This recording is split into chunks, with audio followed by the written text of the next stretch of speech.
I want to give you the full extent of how important this is, as well as how it's going to give you a broader understanding of the world around you. Okay?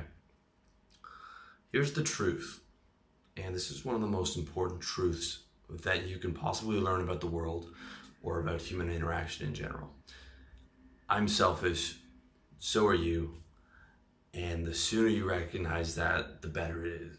And not just a little bit selfish, completely, completely selfish. My entire life is devoted to myself, okay? Myself and feeling good for myself. And so is yours, and so is everyone around you. That's the truth, okay?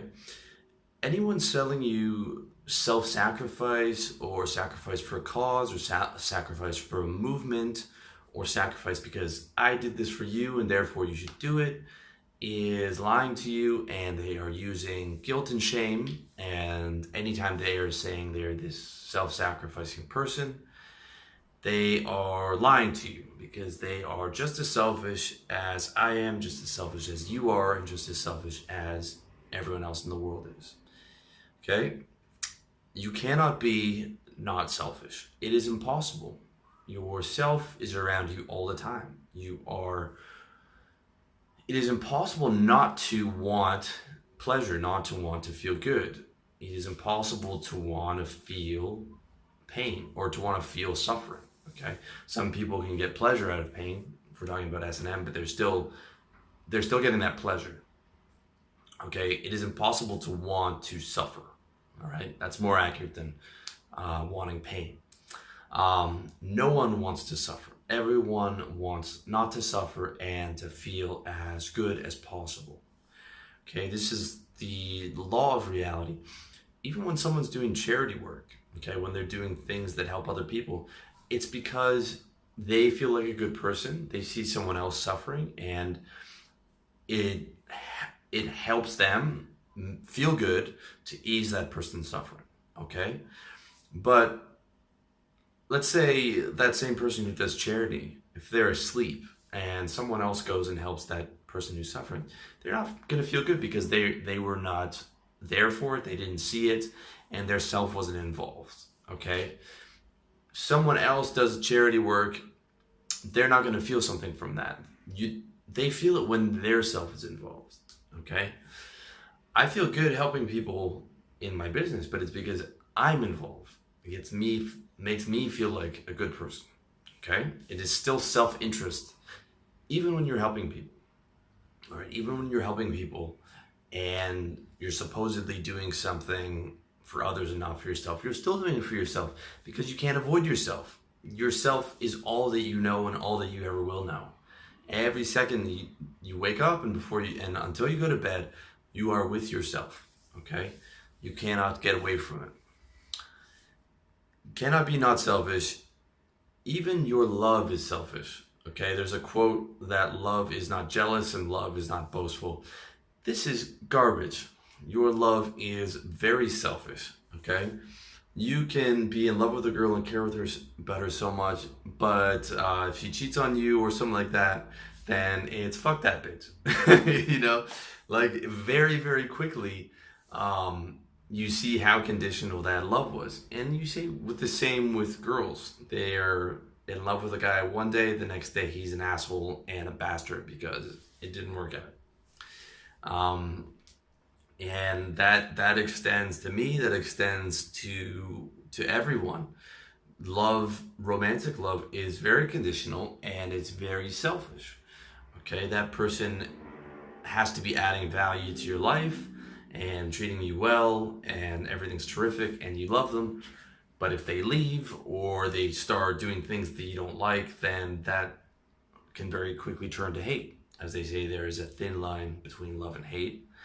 And that thin line is selfishness. When your self is being hurt and you're being attacked and you feel neglected, then that love can very quickly turn to hate. Even your quest for God or quest for enlightenment is still selfish.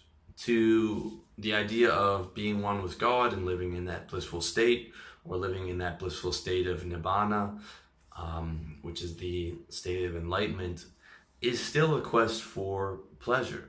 Okay, now I'm not saying that that's a bad quest. I think it's a good quest, but I'm still saying it is within selfishness. It is still a selfish thing to pursue. It is for yourself.